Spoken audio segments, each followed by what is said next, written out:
약할 때 강함 대신에 우리 찬양 드리고 우리 강의 시작합니다. 약할 때 강함 대신에 나의 보배가 되신 주 나의 모든 것 주 안에 있는 법을 나는 포기할 수 없네 주 나의 모든 것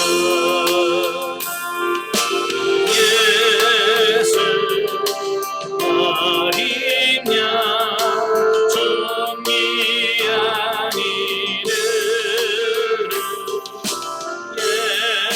예수 어린 양 정리하니를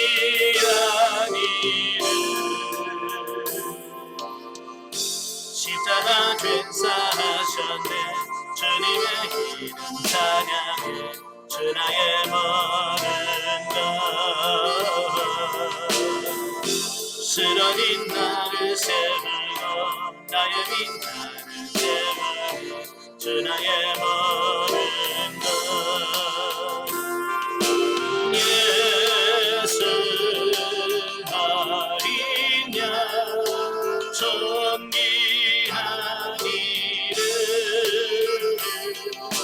예수 어린 양 정리하니를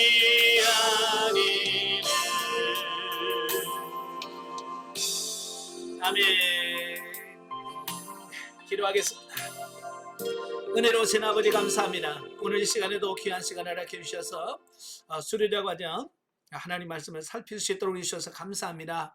하나님 오늘도 말씀을 나눌 때 성령께서 우리 시각을 열으셔서 잘 깨닫게 하시고 그 말씀으로 우리 자신들이 변화올려 성령 성숙되는 귀한 은혜가 있도록 도와주옵소서. 시종을 주님께 맡겨오며 예수님의 이름으로 감사하며 기도합나이다. 아멘. 이 시간에는 제 30강입니다. 30강 요한복음 1장입니다. 이제 마태복음을 마쳤고요. 원래 이제 마가복음으로 가야 되는데 시간상 마가복음하고 누가복음은 생략을 하고 바로 요한복음으로 넘어갑니다. 사실 이 마태, 마가, 누가복음은 뭐라고 말하냐면 공간복음이라고 그래요. 공간복음이라고 하는 말은 같이 본다. 같이 본다는 뜻이거든요. 그래서 마태복음을 하면 뭐 마가복음, 누가복음은 거의 뭐 기록이 거의 비슷하기 때문에 같이 가요. 그러나 요한복음에는 같은 예수님 시대를 기록하고 있음에도 불구하고 다른 부분들이 많아요. 그래서 요한복음은 공간복음이라고 안 하고 따로 사복음서에만 포함되는 거예요. 그래서 각 성경을 보면 마태, 마가, 누가복음은 보는 관점들이 다 달라요. 그러니까 마태복음에는 예수님을 구약에서 약속된 메시아라는 사실을 제시하기 위해서 그 족보부터 시작을 해요. 다윗과 아브람부터 쭉 시작해서 혈통을 강조를 많이 해요. 그리고 예수 그리스도는 만왕의 왕으로 오셨다. 왕으로 오신 예수님을 강조를 많이 하죠. 반면에 이 마가복음은 그 일하시는 예수님을 많이 강조를 해요. 그래서 마가복음에는 예수님 탄생 극지사 이런 거 없어요. 그냥 1장부터 예수님께서 그냥 기적을 행하시고 일하시는 이런 모습으로 쭉 등장을 합니다. 누가복음에 보면 인자로 오신 예수님, 그러니까 사람으로 오신 예수님에 대해서 강조를 많이 하죠. 그래서 인류의 시조인 아담으로부터 족보가 시작되어져요.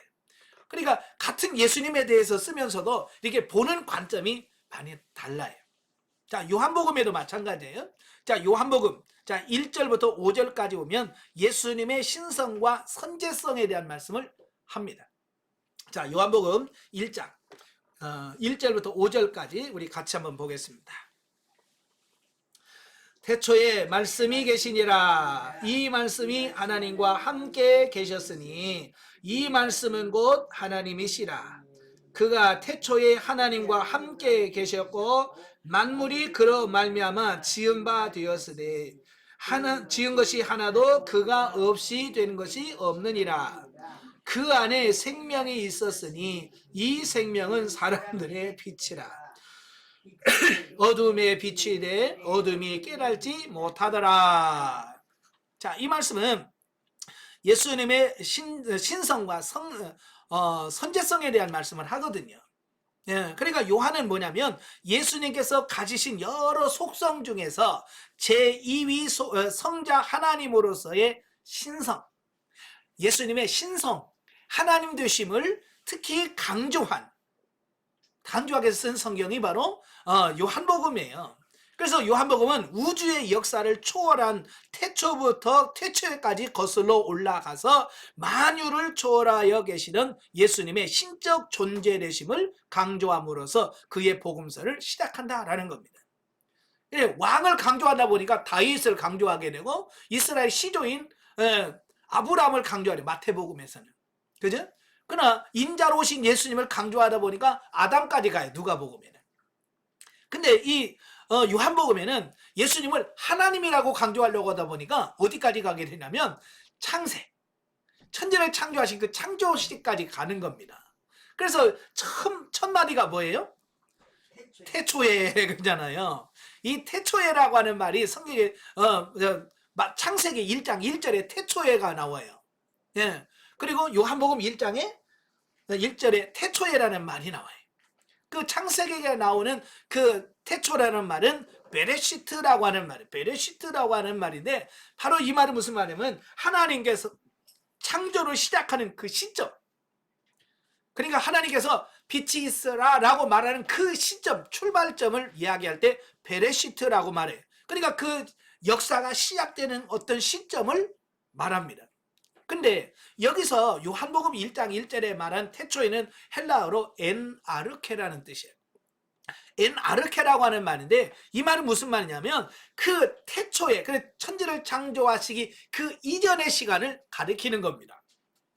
그러니까 창세기는 이제 인류 역사가 막 천지 창조가 시작되는 그 시점을 말한다면 요한복음은 그 창조의 그 시작 이전의 시간을 말합니다. 그러니까 예수님은 언제 계셨다고요? 이 천지 만물을 창조하시기 이전에 이미 예수님은 계셨다. 이걸 선제설이라고 그래. 예수님은 천지를 창조하시기 이전에 이미 예수님은 존재했다. 자, 이게 예수님의 선제설이라고 하는 말씀을 하고 있습니다. 자, 이것은 요한복음의 전체의 서론이라고 할 수 있는 본단락은 신성을 가지신 예수님의 역사를 초월한 선제성을 강조함으로써 예수님이 복음사역이 인간 구원을 위한 신적 권위로 행하신 대우주적 사역임을 암시하고 있다라고 하는 겁니다. 그럼 왜 요한이 이렇게 태초까지 거슬러 올라가느냐라고 하는 부분이에요. 자, 그것은 이때 초대교회에 영지주의라고 하는 이단이 들어왔어요. 영지주의는 누구냐면 헬라 철학과 기독교를 이렇게 연결시키는 거예요. 네, 그러니까 헬라 철학에다가 기독교를 접목시켜서 만든 새로운 기독교 이단이죠. 예, 바로 이래서 영지주의라고 하는 이단들이 발생을 하게 돼요. 예, 그래서 이 영지주의는 뭐냐면 신이 인간이 될 수 없어요. 이 헬라 철학의 사고로서는 신이 육신을 입은다? 이건 이해가 안 돼. 또 죽은 육체가 살아난다? 이건 이해가 안 돼. 그러니까 그들은 헬라 철학에다가 기독교를 이렇게 혼합시키려고 하다 보니까 이해가 안 되면 부정하거나 다른 걸로 바꿔버리는 거예요. 그러니까 헬라 철학으로는 예수님이 하나님이 될 수가 없어요. 그죠? 그래서 그는 예수님의 신성을 부인합니다. 영주주의는 예수님은 그냥 사람일 뿐이야. 그냥 선지자 중에 하나고 사람 중에서 좀 특별한 사람이지 하나님은 아니야. 이게 영주주의의 주장이에요. 그러면 돼야 안 돼? 안 되잖아요. 성경에서 말하는 예수님이 아니잖아요. 그래서 요한은 그 영주주의가 한참 막 부흥하고 있을 때에 바로 요한복음을 기록함으로써 우리가 믿는 예수님은 태초, 이 천지를 창조하시기 이전에 이미 예수님은 성자 하나님으로 존재하셨어요. 그분이 말씀으로 이 천지 만물을 창조하셨어 라고 하는 예수님의 선제성과 하나님 되심을 강조하고 있다라고 하는 거예요. 아시겠죠? 예. 여기서 한편 예수님을 성자 하나님으로 호칭하지 않고 말씀으로 묘사한 것은 문자 그대로 예수님이 성육신하신 이전에는 말씀의 형태로 존재했다는 것이 아니라 예수님께서 성육신 이전의 단계에서 인간과 하나님 사이의 중개자로서 특히 계시의 전달자로서 활약하셨음을 강조하기 위함이다. 여기서는 예수님을 말씀으로 강조해요. 태초에 말씀이 계시니라. 그냥 태초에 예수님이 계시니라 그래도 되는데, 이 말씀이 계시니라라고 한단 말이에요. 자, 이것은 왜 그럴까? 그럼 예수님은 그전에는 예수님이 안 계시고 그냥 말씀만 있었나? 라고 생각할 수 있죠. 근데 그게 아니라는 얘기예요. 요한이 말씀이라고 한 이유는 예수님은 구약에 예수님이다, 메시아다 이런 말로 등장하지 않아요. 그죠? 근데 우리가 그 성경을 보면서 항상 서론적 이해에서 신학적 이해에서 그리스도와 기독론에 대해서 살펴보잖아요. 그죠? 자, 예를 들어서 창세기의 기독론. 창세기에 예수님이란 말이 있어요, 없어요? 없지요. 근데 창세기가 누구를 가리키고 있어요? 예수 그리스도를 가리키고 있잖아요. 창세기에 예수님이란 말은 없어. 그러나 창세기 전체의 내용이 뭐냐면 인류를 구속하러 오신 예수님에 대한 이야기를 쫙 배경으로 깔고 있는 겁니다. 그런 거예요. 그러니까 어느 성경에든 하나님께서 예수님께서 등장하고 계셔. 단지 예수님이다, 그리스도라 이런 말로 표현은 안 됐을 뿐이에요. 그래서 항상 예수님은 계시의 전달자로 인류 그 이스라엘 역사, 성경 역사 속에 계속 등장하고 있다라고 하는 거예요. 그래서 구약 성경에 보면 주로 주의 사자, 천사가 이르되 말씀의 전달자로 등장을 하죠. 그래서 하나님의 계시를 전달하는 전달자로서 예수님이 구약에도 등장을 합니다. 그래서 주의 사자라는 말이 나오죠. 주의 사자. 이 주의 사자는 주로 천사일 경우가 많아요. 특별히 말씀을 전하는 기쁜 소식을 전하는 가브리엘 천사. 그지? 그래서 예수님 탄생 때도 마리아에게 은혜 받은 자여 라고 하면서 내게 아들이 있을 것이다. 그 가브리엘 천사가 기쁜 소식을 전하죠. 그 가브리엘 천사가 보통 기쁜 소식을 전하지만 중간중간에 예수 그리스도가 나타납니다. 주의 사자로 등장을 해요. 그러면 천사하고 예수님을 어떻게 구분하냐? 그냥 주의 사자라는 말이 성경에 많이 나오는데 그 주의 사자라는 말 속에 천사와 예수님을 어떻게 구분하느냐 보면 그 주의 사자를 보고 엎드려서 절하거나 내가 예배 드리겠습니다 그럴 때에 아니라 하나님께만 예배해라 라고 말하는 주의 사자가 있어. 이건 천사예요. 천사는 절대로 우리의 경배를 받을 수가 없어요. 경배는 오직 하나님만이 받으셔요. 근데 가끔 보면 그 경배를 받으셔. 제가 제사 드리겠습니다. 드려라. 자, 그럴 때가 있거든요. 특히 이제 삼손이 탄생하기 전에 그의 부모에게 나타났을 때 내가 재물을 가져오겠습니다. 그 재물을 받잖아요. 그죠? 재물을 차려서 놓으니까 지팡이로 딱 대니까 불이 확 나서 태우면서 순간적으로 사라지죠. 바로 그때 주의 사자예요. 그 누구겠어요? 예수님이에요. 예수 그리스도가 주의 사자로 구약 시대에 오셔서 사역하시는 모습이 나와요. 그죠? 이렇게 경배를 받으시고 제물을 드릴 때 제물을 받으시는 분은 구약에서 주의 사자인데 바로 예수님의 현현이에요. 근데 구약 시대도 이렇게 말씀으로 계속 사역하셨다는 것을 예수님 신약에 오셨는데 어떻게 구약에도 예수님이라고 할까요? 하나님 아닐까요? 그러니까 신약에서는 예수님이라고 표현하지만 구약에서는 예수님이라는 표현을 쓰지 않아요. 그래서 주의 사자, 주의 사자라는 말로 활동을 하시는 겁니다. 아시겠죠? 그러다가 이제 예수님께서 이제 우리의 죄를 구원하시려고 이 땅에 오시면서 이제 이름이 예수다라고 호칭을 부르는 겁니다. 그러니까 신약시대 이전에는 예수라는 의미를 사용하지 않아요. 그래서 주의 사자라고 표현을 하는 겁니다. 아시겠죠? 자, 자, 즉 예수님을 말씀으로 묘사한 것은 예수님이 성육신 하시기 이전에는 음성으로만 또는 말씀에 해당되는 헬라어 원어인 로고스가 가진 문자적 뜻대로 전 우주에 내재한 신적 이성의 형태로만 있었다는 뜻이 아니라 그가 부단히 말씀의 사역을 통하여 이 세상과 접촉하고 계셨음을 강조하고 있는 것이다.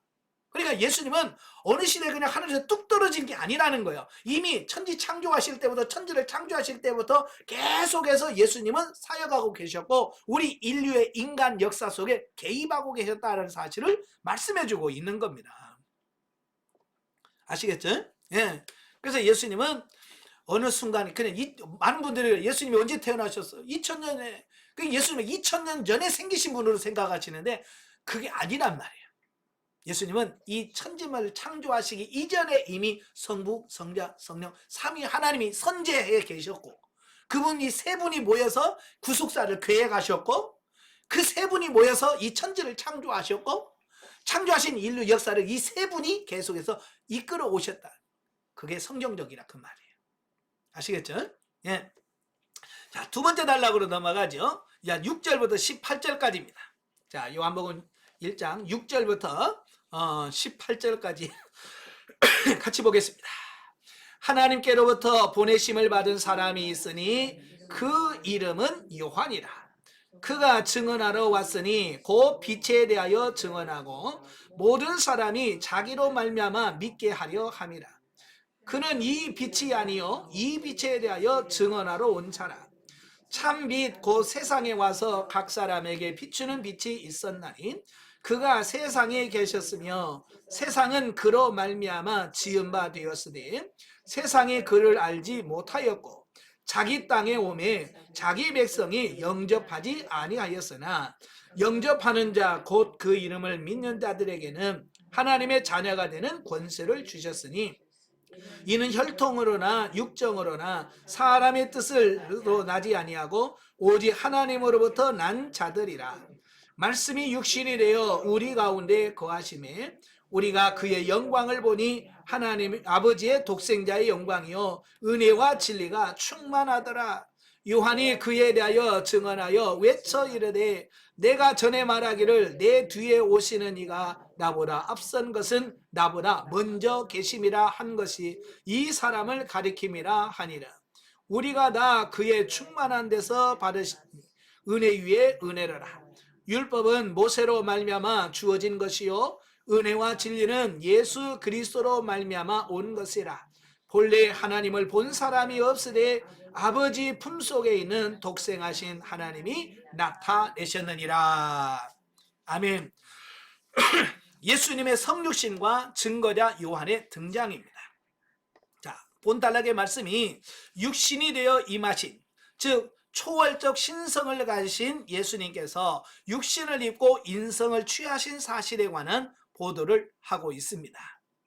예, 그러니까 1세기 후반, 그러니까 사도 요한이 이 요한복음을 기록하기 이전부터 이런 영지주의자들이 많이 교회에 들어와요. 예, 물론 이제 그 사도 바울 시대 때부터 이미 존재하고 있었어요. 예, 이미 사도 바울 시대 때부터 갈라디아 교회에 들어갔죠. 고린도 교회에 들어갔죠. 여러 교회에 들어가서 이 교회를 굉장히 혼란스럽게 여기고 있은 그때에 요한이 안 되겠다.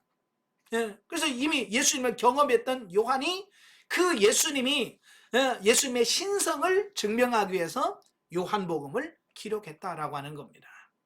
예, 그래서 그 요한 1, 2, 3서를 보면 특별히 2서를 보면 뭐라고 돼 있어요?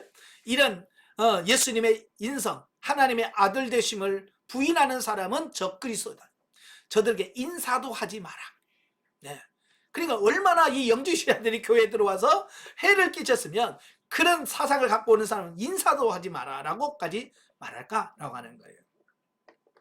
자, 다른 복음서들이 예수님의 성육신 탄생 사건을 있는 그대로 보도하는데 치중했다면 요한복음은 예수님의 선구자 세례 요한의 등장과 성육신 하신 사건의 신학적 의의와 목적, 그리고 성육신 하신 주님에 대한 세상의 전반적인 반응과 함께 암시적이고 우회적으로 표현을 하고 있다라고 하는 사실입니다.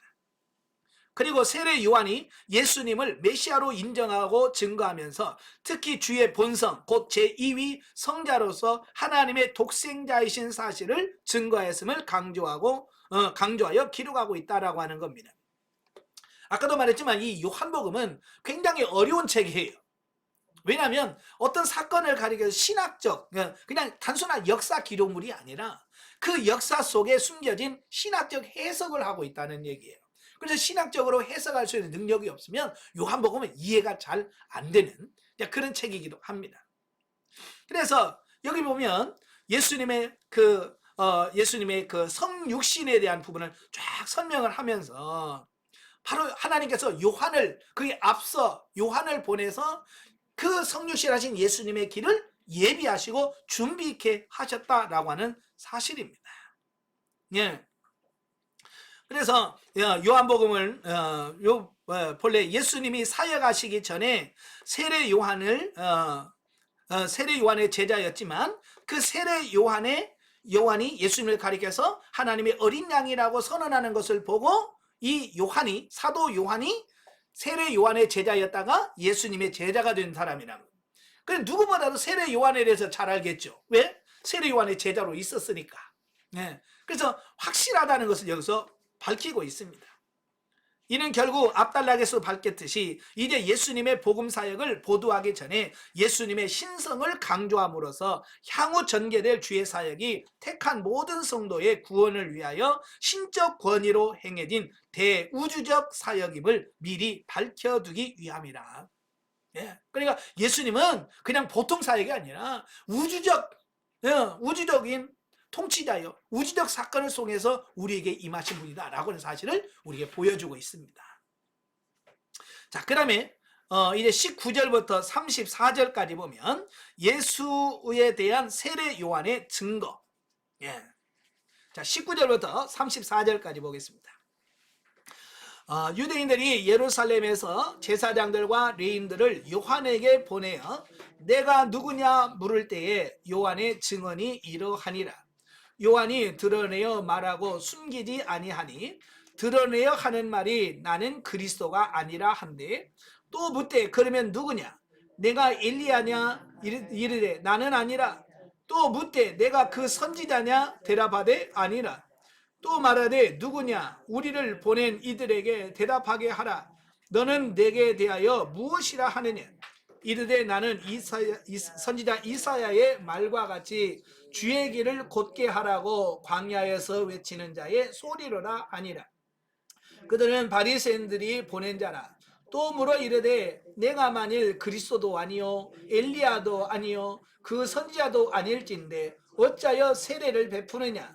요한이 대답하되 나는 물로 세례를 베풀거니와 너희 가운데 너희가 알지 못하는 한 사람이 있었으니 곧 내 뒤에 오시는 그이라. 나는 그의 신발끈을 풀기도 감당하지 못하겠노라 하더라. 이 일은 요한이 세례 베풀던 곳 요단강 건너편 베다니에서 일어난 일이니라. 아멘. 자, 본문은 세례 요한의 증언과 하나님의 인준을 통해서 예수가 그리스도이시며 하나님의 아들이심을 증거하고 있다라는 겁니다. 사실은 그 세례 요한이 나타나서 그 세례를 베풀면서 그 회개를 외쳤을 때 많은 사람들이 세례 요한을 메시아로 인식을 했어요. 그죠? 혹시 제가 메시아인가? 그래서 그 세례 요한에게 그 예루살렘에서 제자들을 보내서 가서 확인해 보라. 그래서 너 누구냐라고 물어요. 네가 메시아냐? 아, 난 아니다. 예. 엘리야냐? 나는 아니다. 그럼 그 선지자냐? 아니다. 그럼 너 누구냐? 그러니까 요한이 뭐예요? 아, 나는 이사야 말한 그냥 광야에서 외치는 자라. 주의 길을 예비하러 왔다. 내 뒤에 오시는 이는 있다. 그래서 그 일을 예비하는 자라고 자기를 소개하고 있습니다. 예, 그래서 그는 세례 요한은 먼저 메시아의 도래를 선포하는 가운데 이사야 40장 3절의 말씀을 인용하여 그리스도의 길을 예비하는 선구자로서의 자신의 사명을 밝히고 있다라고 하는 겁니다. 이러한 세례 요한의 태도는 사람들로 하여금 모든 관심과 기대를 메시아에게만 두도록 만들기 위한 것이었다라고 하는 겁니다. 참 여러분 뭐 쇼라든지 이런 거 하면 항상 아나운서가 그러잖아요. 예? 두구두구두구두구 하면서 두구 쫙 하고 자기는 싹 사라지잖아요. 그럼 주인공이 쫙 나타나서 노래를 부르고 그러잖아요. 바로 이제 세례 요한의 역할이 그건 거예요. 자기는 주인공이 아니라는 거야. 나는 주인공이 아니고 그냥 나는 그 주인공이 되신 그분이 오면 나는 그분만 소개하고 나는 사라질 사람이야 라고 말한다는 거예요. 그러니까 세례 요한은 분명한 것을 보면 자기의 사명이 무엇인지를 분명하게 알고 있는 사람들. 예, 자기가 어떤 역할을 해야 되는지. 그러니까 자기를 얼마든지 그래 내가 메시아야 라고 말하면 사람들이 와 메시아다 라고 섬길 거예요. 모르니까. 근데 요한은 자기를 메시아라고 안 해. 자기 분명하게 그들에게 너 누구냐 라고 물었을 때 자기가 할 역할에 대해서 분명하게 그들에게 전하는 이런 부분들을 보게 되거든요. 오늘날도 마찬가지예요. 여러분 당신 누구요? 라고 말하면 여러분 뭐라고 대답할 거예요? 예? 당신 누구요? 그러니까 하나님께서 왜 뭘 위해서 이 땅에 보내셨느니까 정확하게 인식을 하고 있습니까? 원래 많은 성도들이 내가 이 땅에 사는 이유, 우리가 이제 사명 소명 달란트라고 그래. 예? 훈련에서 바로 이 사명 소명 달란트를 정확하게 이해를 하고 내가 지금 그 하나님 주신 사명을 위해서 일하는 사람들이 과연 얼마나 되는가 라고 하는 거예요. 첫째 몰라서 못하고요. 두 번째 가르쳐줘도 모릅니다. 상담하면서 당신의 사명이 이거예요 라고 말해도 그게 뭔지도 몰라요. 어떤 분은 수료하고 나서도 제 사명이 뭐예요? 이렇게 묻는 사람이 있다니까요. 그렇게 매달 훈련을 받고 상담을 받고 그래도 그게 뭔지, 그러니까 자기 사명에 대해서 그렇게 관심이 별로 없다는 얘기예요. 내 사명, 내가 해야 할 일이 뭔지를 분명히 아는 게 굉장히 중요합니다. 평신도 사명이라는 얘기예요. 예, 평신도로서 내가 가르치고 양육인지 치유하며 양육할 것인지, 예? 내 달란트는 어떤 것이어서 그걸 통해서 뭘 해야 될 것인지 이런 부분들을 기도하면서 늘 하나님 내 사명이 이건데요. 하나님 어떻게 감당할까요? 어떤 식으로 감당하기를 원하십니까? 라고 해서 그걸 자꾸 감당하려고 해야 되는데 나는 목사도 아닌데 나는 뭐도 아닌데 그러면서 그냥 그걸 아예 그냥 땅에다 다 묻어둔다니까요. 그러니까 나중에 주님 앞에 가서 너 뭐 하다 왔냐? 그냥 밥만 축내다 왔어요. 예. 그렇게 대답할 수밖에 없다는 얘기예요. 자, 이윽고 예수님께서 자신에게 나오심을 보자 세례 요한은 사람들이 그토록 기다리던 메시아가 바로 예수님이라는 사실을 명확하게 증거합니다. 그래서 세례 요한은 예수 그리스도가 세상 죄를 지고 하는 하나님의 어린 양이다. 예. 예수님이 세상 죄를 지고 하는 하나님의 어린 양이다라고 선포를 합니다. 자, 두 번째 성령으로 세례를 주시는 이다라고 예수님을 소개합니다. 그 다음에 세 번째로 하나님의 아들이라고 소개를 합니다. 그러니까 세례 요한은 예수님에 대하여 명확하고 정확하게 알고 있었다라고 하는 사실입니다. 자기 사명 분명히 알고 있죠. 또 자기가 증거해야 될 예수님이 누군지 정확하게 알고 있죠. 그러니까 그의 세례 요한은 정말로 하나님께 주신 사명을 100% 완수할 수 있게 된 이 부분을 보게 됩니다.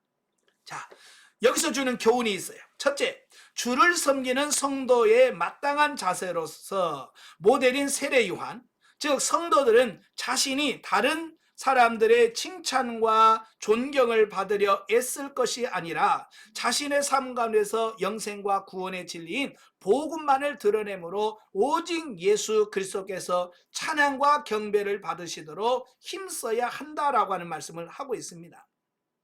그러니까 이 요한은 자기를 드러내지 않아요. 그죠? 네가 메시아냐? 나 메시아야 라고 하면 사람들이 메시아요 라고 했을 거예요. 근데 그는 자기를 안 나타내요. 오직 하나님께만 영광 돌리는 그 삶을 나타내요. 그래서 사도 바울도 고린도서 10장 31절에 뭐라고 말씀합니까? 너는 무엇을 먹든지 마시든지 다 하나님의 영광을 위하여 하라 그랬잖아요. 여러분도 하나님의 영광을 나타내는 일에 열심을 다하셔야 되고요. 자, 두 번째로 성도들의 구원은 그저 이루어진 것이 아니라 하나님의 아들이신 예수 그리스도께서 우리를 위하여 친히 죄값을 지불함으로써 성취된 것이라는 점이다. 즉 세상의 그 무엇과도 비교할 수 없는 최고의 대가를 지불하고 비로소 성취된 구원의 은혜를 우리 성도들은 절대로 소홀히 여기거나 헛되이 받지 않아야 한다라는 겁니다. 그러니까 이 현대인들에서 가장 문제점 되는 게 뭔 줄 알아요?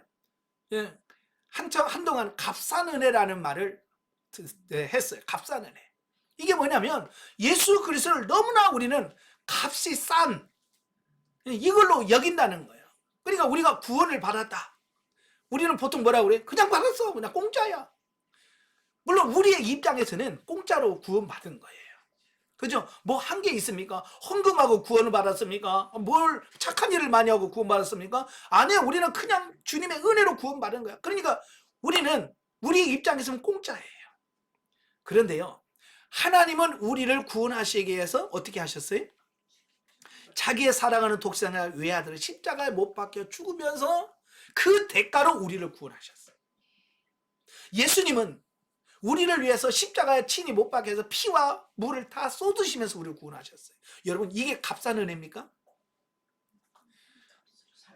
이건 비교할 수 없는 거예요. 근데 오늘날 우리가 너무 쉽게 예수만 믿어 그럼 구원받아 라고 하는 너무 값싼 은혜를 생각하다 보니까 정말 하나님의 은혜 이걸 놓칠 때가 많다 그 말이에요. 여러분 그냥 우리는 공짜로 구원받은 게 아니에요. 예수 그리스도와 하나님의 그 희생과 헌신 위에 우리가 구원을 받은 거예요. 그래서 우리는 구원하면 감격해야 되는 어떤 이런 부분이 있어요. 아시겠죠? 예. 그 다음에 네 번째 단락인 35절부터 51절까지 보겠습니다. 35절부터 51절까지 같이 읽겠습니다. 또 이튿날 요한이 자기 제자 중 두 사람과 함께 섰다가 예수께서 거니심을 보고 말하되 보라 하나님의 어린 양이로다. 두 제자가 그의 말을 듣고 예수를 따르거늘 예수께서 돌이켜 그 따르는 것을 보시고 물어 이르시되 무엇을 구하느냐 이르되 랍비여 어디 계시리오니까 하니 랍비는 번역하면 선생이라. 예수께서 이르시되 와서 보라. 그러므로 그들이 가서 계신 데를 보고 그날 함께 거하니 때가 10시쯤 되었더라. 요한의 말을 듣고 예수를 따르는 두 사람 중에 하나는 시몬 베드로의 형제 안드레라. 그가 먼저 자기의 형제 시몬을 찾아가 말하되 우리가 메시아를 만났다 하고 메시아는 번역하면 그리스도라. 데리고 예수께로 오니 예수께서 보시고 이르시되 내가 요한의 아들 시몬이니 장차 게바라 하리라 하시니라. 게바는 번역하면 베드로라. 이튿날 예수께서 갈릴리로 나가려 하시다가 빌립을 만나 이르시되 나를 따르라 하시니 빌립은 안드레와 베드로와 한 동네 베세다 사람이라. 빌립이 나다나엘을 찾아 이르되 모세가 율법에 기록하였고 여러 선지자가 기록한 그 이름 우리가 만났으니 요셉의 아들 나사렛 예수니라. 나다나엘이 이르되 나사렛에서 무슨 선한 것이 날 수 있느냐. 빌립이 이르되 와서 보라 하니라. 예수께서 나다나엘이 자기에게 오시는 것을 보고 그를 가리켜 이르되 보라 이는 참으로 이스라엘 사람이라 그 속에 간사한 것이 없도다. 나다나엘이 이르되 어떻게 나를 아시나이까 대답하여 이르시되 빌립이 너를 부르기 전에 내가 무화과 나무 아래 있을 때에 보았노라. 나다나엘이 대답하되 랍비여 당신은 하나님의 아들이시요 당신은 이스라엘의 임금이로소이다. 예수께서 대답하여 이르되 내가 너를 무화과 나무 아래에 보았다 함으로 믿느냐. 이보다 더 큰 일을 보리라. 또 이르되 진실로 진실로 너희에게 이르노니 하늘이 열리고 하나님의 사자들이 인자 위에 오르락 내리락 하는 것을 보리라 하시니라. 아멘. 자, 여기는 이제 예수님의 처음 제자들에 대한 말씀을 해요. 예, 보면은 그리스도 대신 예수님께서 공생의 사역을 본격적으로 시작하기에 앞서 제자들을 부르신 사건을 소개하고 있는데요. 제자들을 곧 사도로서 예수님의 생전에는 그분을 도와 복음 전파에 있어서 보조적인 사역을 담당하였다. 그러나 예수님의 승천 이후에는 예수님의 증인으로서 초대교회 형성과 부흥의 주도적인 역할을 담당합니다. 자, 저들은 예수님께서 인간 구속을 위하여 성육신 하신 것과 대속 죽음을 담당하시고 부활 승천하셨음을 처음부터 끝까지 지켜보았기에 이를 온 세상에 능력 있게 증거할 수 있었던 산 증인들이었다라고 하는 겁니다.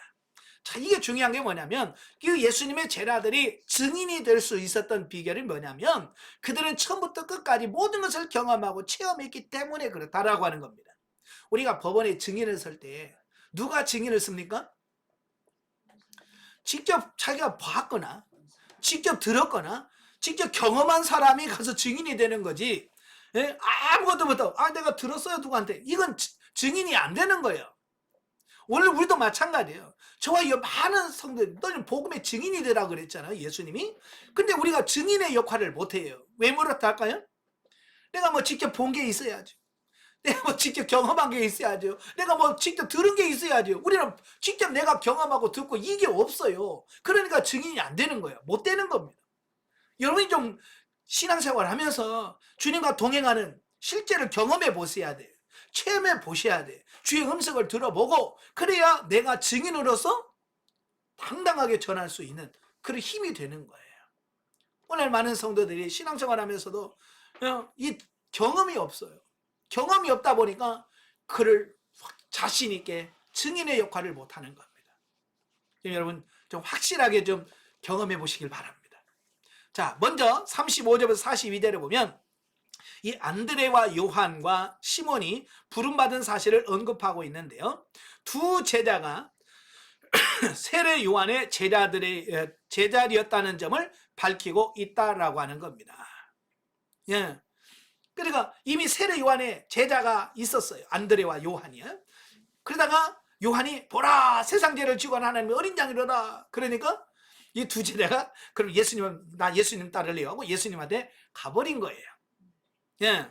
자, 이것은 예수님의 공생의 사역에서 상당 부분 세례 요한의 예비 사역에 힘입고 있다는 사실을 시사해 줌과 동시에 세례 요한이 자신의 사명을 충실히 감당했음을 의미한다. 만약에 세례 요한이 덜 됐다면, 인격이 덜 됐다면 그 자기 제자였다가 예수님한테 가면 뭐라고 할까요? 너 왜가 너 배신자야 너. 그잖아요. 너 배신자야. 어떻게 나를 따라 어떻게 그렇다고 홀랑 가냐? 하면서 요한과 안드레를 막 잡들이라고 할 거죠. 막 했을 거예요. 근데요, 요한은 전혀 그걸 하지 않아요. 아까도 말했죠. 요한은 자기의 역할, 자기가 해야 할 역할이 어디까지인가를 분명히 알고 있어요. 그러니까 자기는 뭐요? 쇠해야 되겠고 그는 흥해야 되겠고 다 알아요. 그러니까 그가 예수님을 따라간다고 했을 때 흔쾌히 허락을 하고 따라가도록 하고 자기는 역사 속에서 사라져지는 이런 부분이에요. 그 역할이 얼마나 중요한데 참 오늘날에도 우리 한국교회 보면 그 역할 이걸 잘 못하는 경우가 너무 많아요. 특히 은퇴하시는 목사님들. 그죠? 예, 자기가 개척해서 큰 교회 만들었다가 은퇴할 때 자기가 조용히 이 세례 요한처럼 그는 흥하야 되고 나는 쇠해야 되리라. 그리고 자기가 싹 물러나야 돼. 이게 못 늘어. 이렇게 물러나기 어려운가 봐요. 예? 저도 나중에 그럴까 봐 걱정인데. 예? 참 이게 역할을 마치고 내려가야 돼. 이게 안 되는 경우가 참 많아요. 여러분도 마찬가지로 교회에서도 항상 임기할 때와 마무리할 때 물러날 때 잘해야 되거든요. 그죠? 그래, 연말 되면 새로운 기관장들을 세우고 또 뭐 이렇게 기관장 교체하고 그러잖아요. 꼭 그때 문제를 일으키는 분들이 참 많아요. 예, 전임이 물러나면서 꼭 안 좋게 물러나시는 분들이 꼭 있단 말이에요. 그러면 안 돼요. 자기가 일할 때와 물러날 때를 정확하게 알고 그걸 잘 해야 돼요. 이 세례와는 전혀 문제가 없어요. 자, 그리고 그 다음날에 빌립과 나다나엘이 부름받은 과정을 여기서 언급하는데요. 자, 여기서 주목할 것은 예수님을 따르게 된 안드레와 빌립이 각각 시몬 베드로와 나다나엘을 예수님께로 인도했다는 점이에요. 그러니까 안드레는 예수님을 만나자마자 그의 형인 베드로에게 쫓아갑니다. 그래서 베드로에게 메시아를 만났다. 그래서 자기 형을 먼저 예수님한테 인도합니다. 예. 이렇게 내가 예수를 만나면 바로 증거하고 전도하는 이런 삶이 되셔야 돼요. 예. 또 빌립은 누구한테 갑니까? 예, 그의 친구인 나다나한테 가. 나다나한테 가서 내가 메시아를 만났다. 그래서 나다나이를 예수님께로 데려가잖아요. 자, 이는 다른 사람보다도 먼저 복음을 받아들인 제자들의 이웃에게 복음을 증거한 전도자의 자세가 아닐 수 없다. 이처럼 그리스도는 우리를 따를 대상일 뿐만 아니라 이웃에게 증거해야 할 대상이래. 그러니까 나만 예수 믿고 나만 천국 가면 돼. 그게 아니라 내가 예수 믿고 구원 받았으면 다른 사람도 같이, 내 가족도 내 이웃도 같이 예수 그리스도를 믿고 구원 받아야 된다는 거예요. 이 사실을 우리가 알아야 전도할 수 있는 이 부분을 보게 됩니다. 근데 대부분은 뭐예요? 에이, 나만 천국 가면 되지 뭐. 우리만 천국 가면 되지라고 생각한단 말이에요. 아니라는 거예요. 자, 나다나엘은 빌립의 전도를 받고 뭐라고 말하냐면 나사렛에 무슨 선한 것이 날 수 있느냐라고 하는 부정적인 반응을 보였다라는 사실입니다.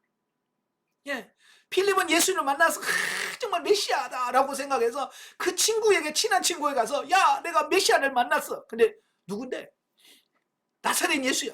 그러니까 빌립이 완전 김 빠지는 소리, 나다나엘이 아주 김 빠진 소리를, 야, 나사렛에서 무슨 선한 것이 나올 수 있냐.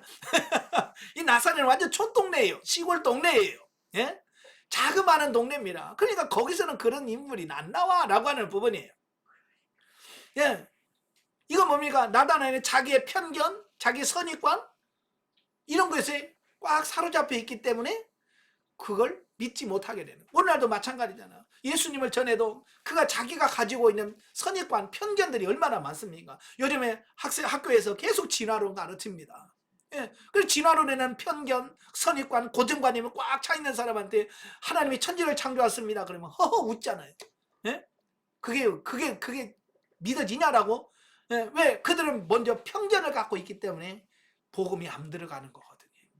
나라에도 그가 가지고 있던 편견이 나사렛 그런 데서는 메시아가 안 나와 라는 편견. 물론 성경에 보면 메시아를 예언해 주었어요. 미가서 5장 2절에 예? 베들레헴 에브라다야, 네가 작은 고리지만 너에게 다스리는 자가 나올 거다. 베들레헴에서 메시아가 탄생할 걸 다 알고 있습니다. 예? 그래서 베들레헴에 태어날 때 그러면 아마 나다나엘도 그래 라고 했을 거예요. 근데 나사렛 예수다 그러니까 에이 그렇게 된 거거든요. 왜? 자기가 알고 있는 지식이 있기 때문에 거기에서 그런 거. 왜? 예수님은 베들레헴에서 태어나셨어요. 그죠? 태어나셨는데 태어나신 다음에 그가 나중에 성장하고 자란 곳은 나사렛이에요. 예, 그 차이가 있다는 거죠. 그러니까 그걸 모르니까 그런 부정적인 반응을 보일 수밖에 없지요. 그러나 예수님을 직접 만난 후에는 당신은 하나님의 아들이시여 당신은 이스라엘의 임금이로소이다라고 고백하게 이르렀다라고 하는 겁니다. 예, 이로 보아 예수님께서는 나다나엘에게 단순한 스승으로서의 권위가 아니라 신적 권위와 위엄을 보이셨음을 보여준다라고 하는 겁니다.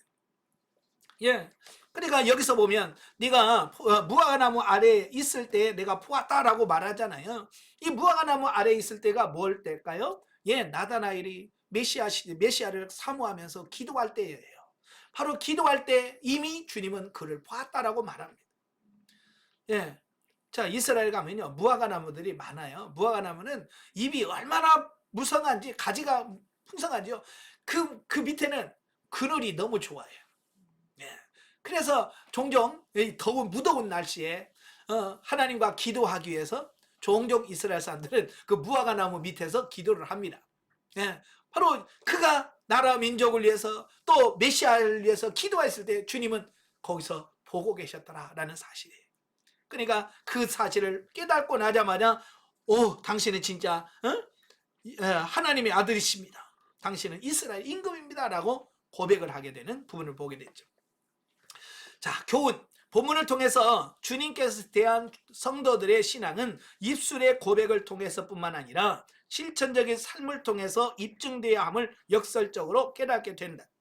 즉 예수님을 만난 지 불과 몇 시간 혹은 며칠 내에 제자들은 라비어, 메시아, 하나님의 아들, 이스라엘의 임금 등의 신앙 고백을 하였으나 그 3년이란 세월이 지나도록 여전히 그들의 신앙은 실천적이지 못했다라고 하는 겁니다.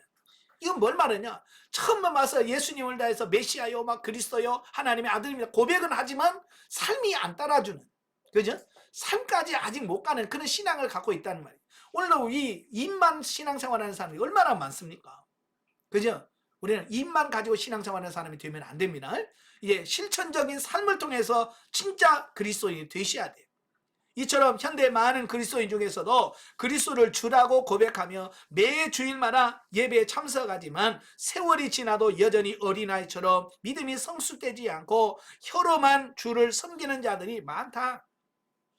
진정 그리스도의 제자는 입술로 주는 그리스도시여 살아계신 하나님의 아들입니다라는 고백과 함께 십자가를 지고 예수님을 따라가는 삶으로서 열매를 맺어야 한다. 예. 그러니까 말로만 신앙생활하면 안 된다 그 말이에요. 어떤 재미난 책에 보니까 어느 분이 천국에 갔는데 큰 창고가 있더래.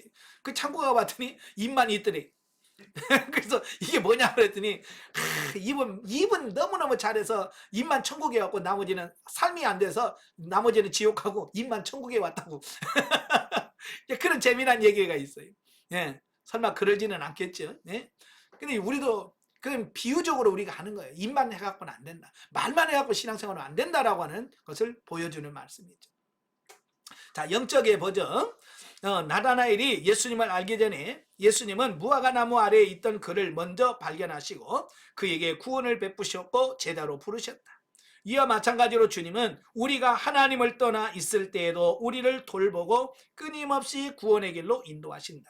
어떠한 처지에 있든지 구원의 감사가 넘치는 영적인 삶은 영혼의 기쁨이 넘침으로 고난도 이길 수 있게 된다.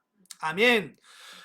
사실 무화과나무 밑에서 아무도 모르게 기도하고 있을 그때에 예수님은 보고 계셨대. 그러니까 여러분도 그러잖아요. 은밀한 곳에서 기도할 때도 주님은 함께 계셔.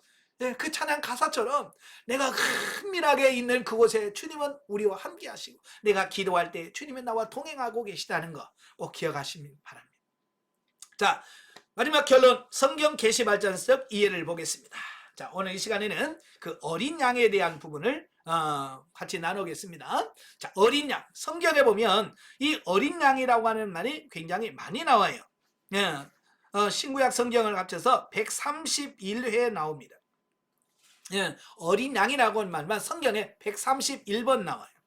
그만큼 이 어린 양이라고 하는 그 자체가 성경에 많은 영향력을 끼치고 있다라고 하는 것을 우리가 인식을 하고요. 자, 어린 양이라고 하는 말은 헬라어로 암노스, 양의 어린 것을 말합니다.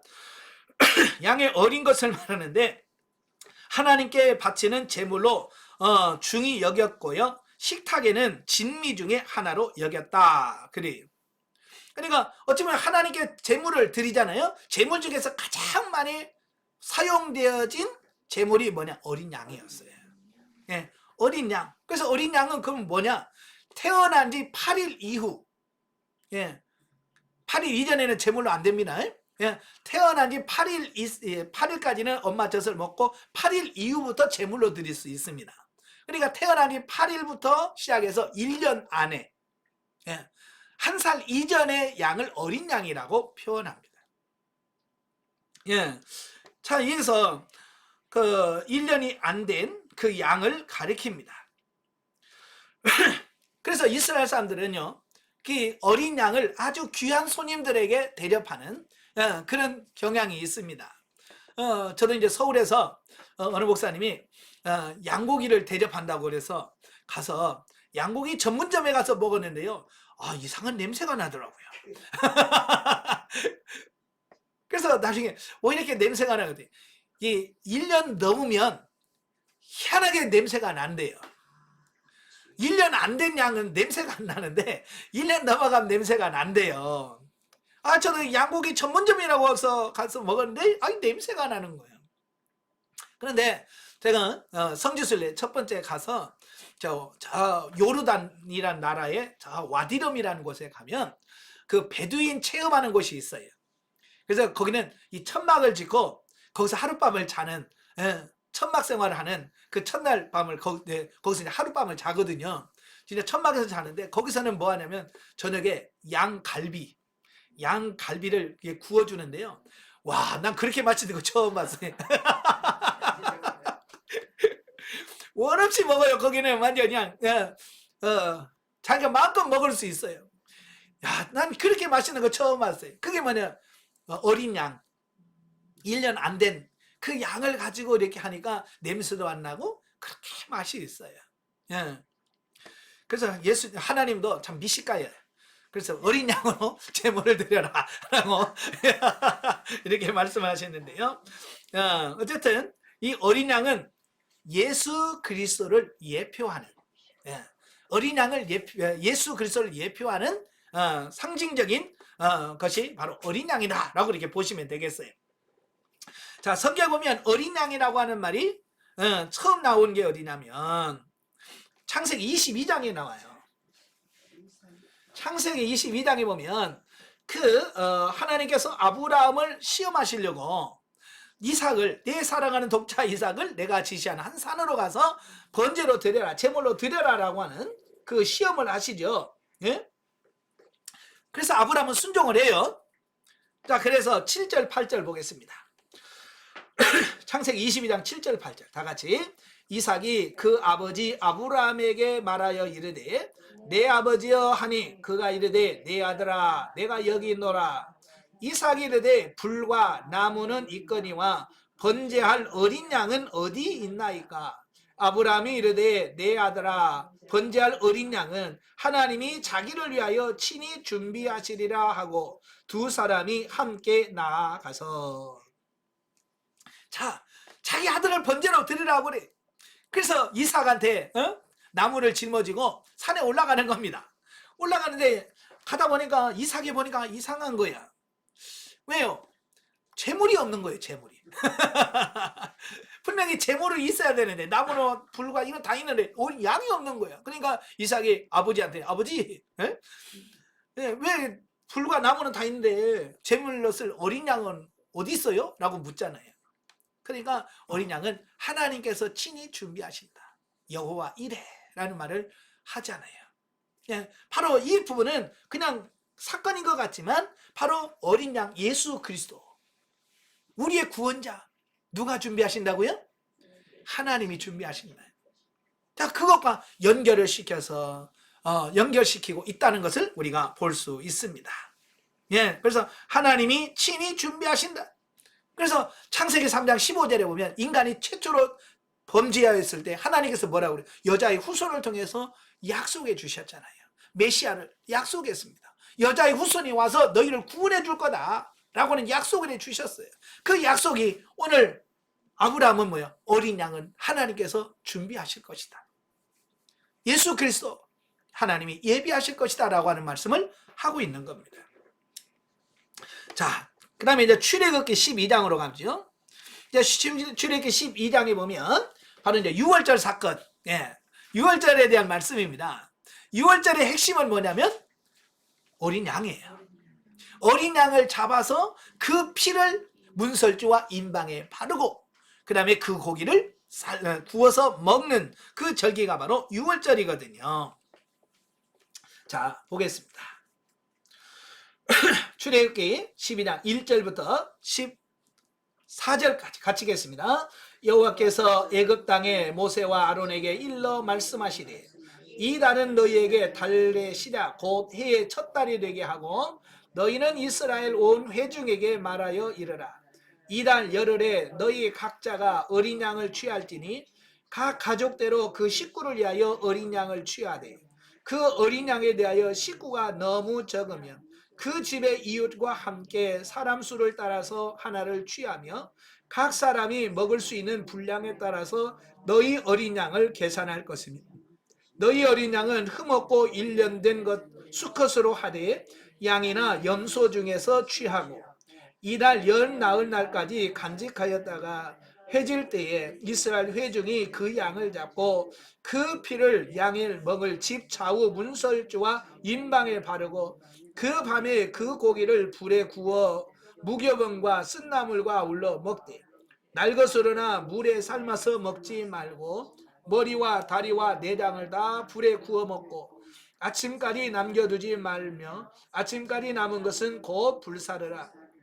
너희는 그것을 이렇게 먹을지니 허리에 띠를 띠고 발에 신을 먹고 손에 지팡이를 잡고 급히 먹으라. 이것이 여호와의 유월절이니라. 여기까지만 읽겠습니다. 자, 여기서 이제 유월절 어린 양이죠. 자, 이 어린 양을 잡아서 뭐예요? 예, 그 양을 먹을 집에 피를 바르는 겁니다. 예, 피를 발라 문설주와 좌우 임방에 발라요. 예, 바로 그 피는 무슨 피를 말할까요? 어린 양의 피는 예수 그리스도가 십자가에 걸리신 보혈의 피를 상징하는 거예요. 아시겠죠? 그러니까 여기서 말한 그가 6월절의 어린 양은 곧 누구를 가리킨다고요? 예수 그리스도의 사역을 의미하는 거예요. 그래서 우리가 피바름을 바르고 예수 그리스도의 보혈로 우리가 구원을 받게 된다는 것을 보여주고 있습니다. 자, 그러면서 민수기 28장 1절부터 8절까지 보면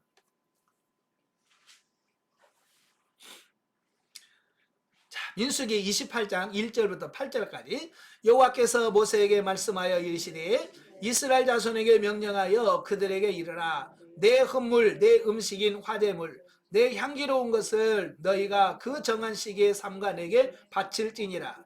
또 그들에게 이르라. 너희가 여호와께 드릴 화제는 이러하니 1년 되고 흠없는 순양을 매일 2마리씩 상번제로 드리되 어린 양 한 마리는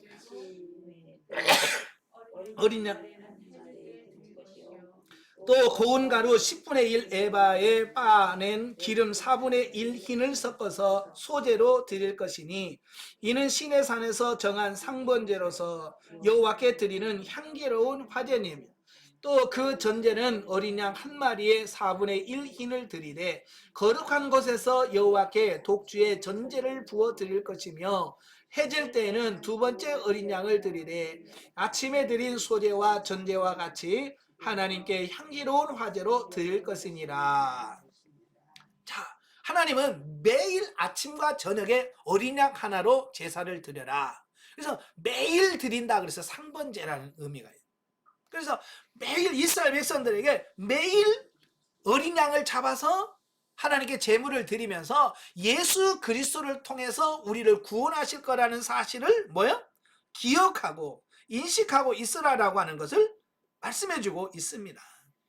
예, 그래서 매일 상번제를 드리면서 예수 그리스도 메시아를 기다리는 겁니다. 우리를 구원하러 오신 그 예수님을 통해서 우리가 구원해 주실 거야 라고 하는 그걸 소망 가운데 살도록 만들었다라는 사실이에요. 예, 그러면서 이사야 53장 1절부터 9절까지가 보면 이사야 53장은 고난받는 종에 대한 말씀을 하거든요. 예.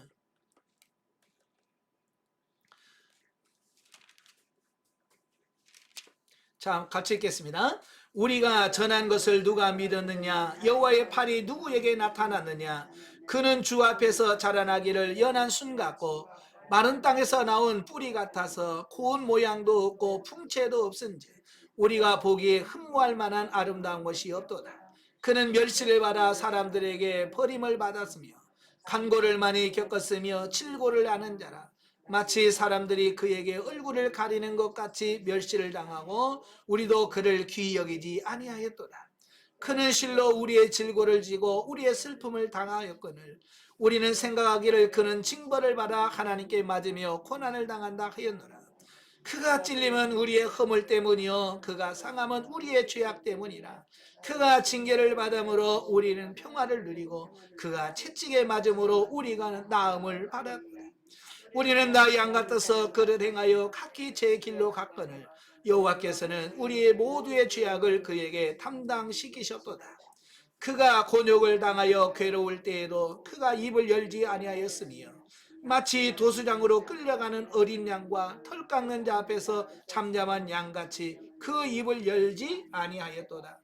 그는 곤욕과 신물을 당하여 끌려갔으나 그 세대 중에 누가 생각하기를 그가 살아있는 자들의 땅에서 끊어짐은 마땅히 형벌받을 내 백성의 허물 때문이라 하였으리요.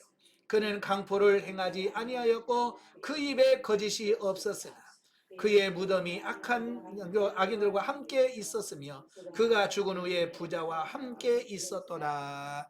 아멘. 바로 이건 장차 메시아가 이 땅에 오셔서 당할 여러 가지 고난에 대해서 말씀해 주고 있습니다. 특별히 7절에 보면 도수장으로 끌려가는 어린 양, 바로 이 땅에 오셔서 고난 받으실 예수 그리스도를 말씀하고 있습니다. 자, 이렇게 해서 구약에서 모두는 뭐냐? 어린 양은 예수 그리스도, 이 땅에 오실, 우리를 구원하시러 오실 그 예수님을 예언하고 있다는 사실이에요. 예. 자, 오늘 보면 계시 발전사적으로 보면 어린 양,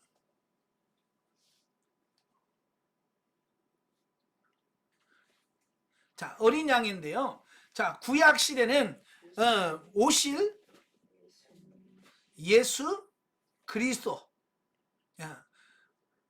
오실 그리스도의 모형, 예표, 다 나오죠. 예표, 모형, 그림자라는 거예요. 어린 양은 오실 예수 그리스도, 우리를 십자가에 달려서 구원하실 그 예수 그리스도의 모형이란 말이에요. 자, 그런데 이제 요한복음에 보면, 자, 요한복음 1장 29절. 자, 요한복음 1장 29절 다 같이. 이튿날 요한이 예수께서 자기에게 나오심을 보고 이르되 보라, 세상 죄를 지고 하는 하나님의 어린 양이로다. 예. 또 36절, 예수께서 거리심을 보고 말하되 보라, 하나님의 어린 양이로다. 자, 보세요. 자, 구약엔 오실 예수 그리스도에 대한 모형과 예표라 그랬죠? 자, 신약 시대에는 뭐예요? 성취, 오신 예수 그리스도. 예, 구약에서는 예표요, 모형이잖아요. 예언적이잖아요. 예언. 예? 오실 것이다 라고 예언했다면 신약 시대는 뭐요? 오신 예수님이야. 성취됐어요. 그래서 요한이 뭐라고 그래요? 세상 죄를 지고 하나님의 어린 양이다. 예수님을 가리켜서 직접적으로 어린 양이다. 예수님이 어린 양이다 라고 말씀을 하고 있는 거예요. 예, 실제가 된 거죠. 자, 그런데요, 성경에 보면 이 어린 양이라는 이름이 바로 이 사복음서에서 나오고 저 뒤에 베드로전서에서 나와요. 예, 어린 양이라고, 예수님이 오시고 나서는 이미 성취되었기 때문에 어린 양이라고 하는 말이 거의 안 쓰여요. 그죠? 왜? 예수님이 오셔서 성취하셨기 때문에 그렇습니다. 그러다가 베드로전서 1장 18절부터 21절, 베드로전서 1장 18절부터 21절까지 보면, 같이 읽겠습니다. 너희가 알거니와 너희 조상이 물려준 헛된 행실에서 대속함을 받은 것은 은이나 금인같이 없어질 것으로 된 것이 아니요 오직 흠없고 점없는 어린 양 같은 그리스도의 보배로운 피로 된 것이니라. 그는 창세전부터 미리 알린 바 되신이나 이 말세에 너희를 위하여 나타나신 바 되었으니 너희는 그를 죽은 자 가운데서 살리시고 영광을 주신 하나님을 그리스도로 말미암아 믿는 자니 너희 믿음과 소망이 하나님께 있게 하셨느니라. 아멘. 자, 여기서 분명하게 설명하잖아요. 네? 너희가 구원을 얻게 된 것은 은이나 금 같은 것으로 이루어진 것이 아니고 바로 흠없고 점없는 어린 양, 어린 양 같은 그리스도의 보배로운 피로 된 거다. 예. 그러니까 예수 그리스도가 십자가에 걸리신 그 보혈의 피로 우리가 정결함을 되고 깨끗함을 입었다라고 표현하고 있다라는 겁니다. 예. 그래서 자 보세요. 구약은 예언이죠. 예수 그리스도의 예언. 신약 시대는 예수님이 직접 오심으로 성취됐죠. 예, 성취되고요. 그러면 성령 시대, 교회 시대. 예, 베드로가 뭐라고 말씀했어요? 예. 자, 그럴 수 있지만 여기서는 뭘 말씀하냐면 현재 성령 시대와 교회 시대는 그 베드로를 통해서 뭘 말해요? 네, 보배로운 피로 된 것이다. 이건 뭘 말합니까? 죄사함의 은총.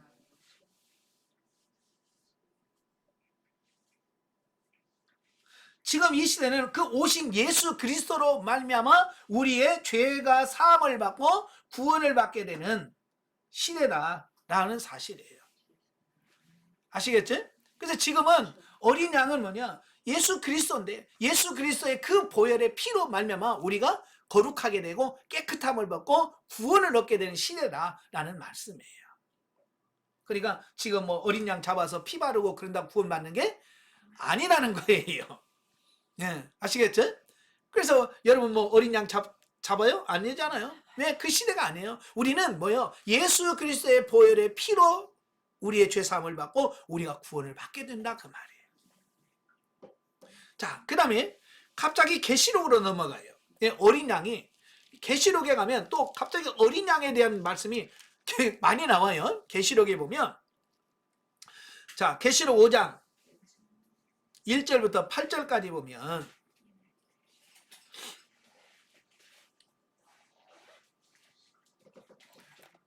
자, 계시록 5장 1절부터 8절까지 봅시다. 자, 내가 보매 보좌에 앉으신 이의 오른손에 두루마리가 있으니 안팎으로 썩고 7인으로 봉인하였더라.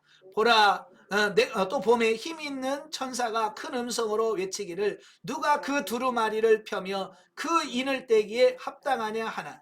하늘 위에나 땅 위에나 땅 아래에서 능히 그 두루마리를 펴거나 보거나 할 자가 없더라. 그 두루마리를 펴거나 보거나 하기에 합당한 자가 보이지 아니하기로 내가 크게 울었더니 장로 중에 한 사람이 내게 이르되 울지 마라. 유다 지파의 사자 다윗의 뿌리가 이겼으니 그 두루마리와 7인을 떼시리라 하더라. 내가 또 보니 보좌와 내 생물과 장로 사이에 한 어린 양이 서 있는데 일찍이 죽임을 당한 것 같더라.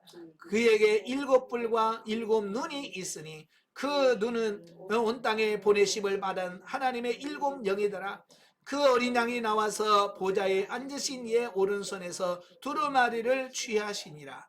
그 두루마리를 취하심에 네 생물과 24 장로들이 그 어린 양 앞에 엎드려 각기 검은고와 향이 가득한 금대접을 가졌으니 이 향은 성도의 기도들이라. 그랬죠. 바로 이건 이제 천상 세계에서 일어나는 일이거든요. 그죠? 예, 바로 이제 5장, 4장은 뭐냐면 이제 천국에서 최후의 심판할 준비가 다 갖추어진 상태를 의미하고요. 이 두루마리는 세상을 심판하실 그 내용의 문서를 말합니다. 그 문서를 누구한테 줘요? 어린 양한테 줍니다. 이건 뭐요? 예수님이 세상을 심판할 권한을 하나님으로부터 이양 받은 것을 의미하고 있습니다. 자, 그래서 이제는 그 어린 양이 어떤 어린 양이냐? 새하늘과 새 땅. 여기서는 뭐예요? 심판자. 예. 또 여기 다시 오실 예수님. 예, 예수님을 의미한다 그 말입니다. 예. 자, 그리고 계시록 19장을 보시면 계시록 19장을 보시면 천상세계에서 나오죠. 뭐가 나옵니까? 어린 양의 혼인잔치가 나와요. 자, 7절 8절. 7절 8절만 보겠습니다. 우리가 즐거워하고 크게 기뻐하며 그에게 영광을 돌리세 어린 양의 혼인 기한이 이르렀고 그의 아내가 자신을 준비하였으므로 그에게 빛나고 깨끗한 세마포 옷을 입도록 허락하였으니 이 세마포 옷은 성도들의 옳은 행실이라. 예, 예. 예, 어린 양의 혼인잔치에 우리가 흰 세마포옷을 입고 가야 돼. 여기서 계시록에서 어린 양, 어린 양, 어린 양이 나오는데 그 어린 양은 다 누구를 가리킨다고요? 그렇죠. 예수 그리스도를 확실하게 보여주고 있습니다. 예, 그러니까 구약 시대만 해도 그냥 희미하게 오실 예수에 대한 모형적으로만 보여줘. 그리고 신약 시대는 오신 예수님에 대해서 사역을 하고 있고, 이제는 그 계시록에 가면 이제 확실한 우리의 구원자요, 심판자요, 우리의 신랑이 되시는 그 예수님에 대해서 명확하게 말씀을 해주고 있습니다. 자, 마지막에 22장 1절에서 4절 보십시오. 예. 22장 1절 4절 또 그가 수정같이 맑은 생명수의 강을 내게 보이니 하나님과 및 어린 양의 보좌로부터 나와서 길 가운데로 흐르더라. 강 좌우에 생명나무가 있어 12가지 열매를 맺되 달마다 그 열매를 맺고 그 나무 잎사귀들은 만국을 치료하기 위하여 있더라.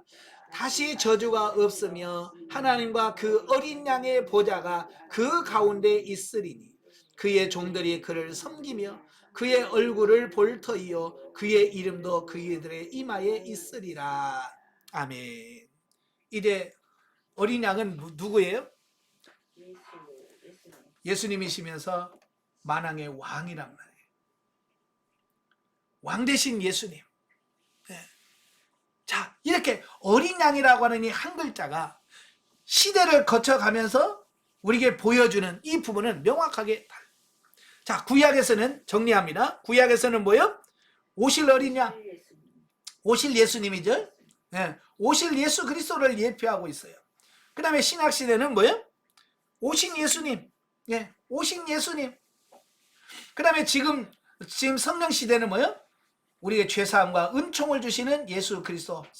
예. 그 다음에 마지막 때에 새하늘과 새 땅에서는 뭐예요?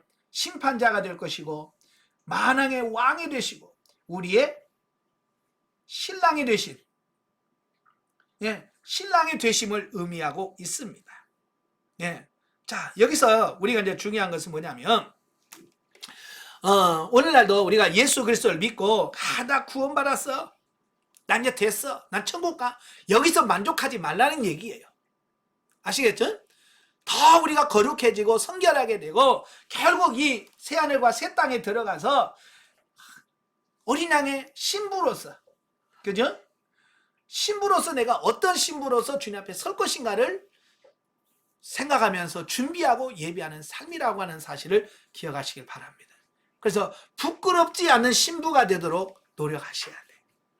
아시겠죠? 그래서 영성 훈련하는 것은 내가 주님 앞에 섰을 때 부끄럽지 않는, 정말 주님이 원하는 그 신부로서 세마포옷을 입고 신랑 앞에 인도함을 받는 그런 거룩한 신부가 되도록 더 노력하시며 가는 저와 여러분 되시길 바랍니다.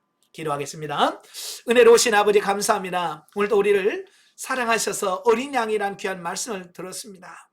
하나님, 예수 그리스도는 이미 구약에서부터 우리를 구원하실 메시아로 오실 것을 예언해 주셨고, 실제적으로 2000년 전 예수님께서 이 땅에 오셨고 친히 십자가에 못 박혀 죽으심으로 성취하셨습니다. 그리고 다시 오실 것이며, 다시 오신 예수님은 영원한 심판자로 또 만왕의 왕으로 우리의 신랑으로 오실 것을 말씀해 주고 있습니다. 우리가 그날을 준비하면서 열심히 신부 수업하는 우리 모두가 되어질 수 있도록 도와주시옵소서. 예수님의 이름으로 감사하며 기도합나이다. 아멘. 하나님께 온돌입니다.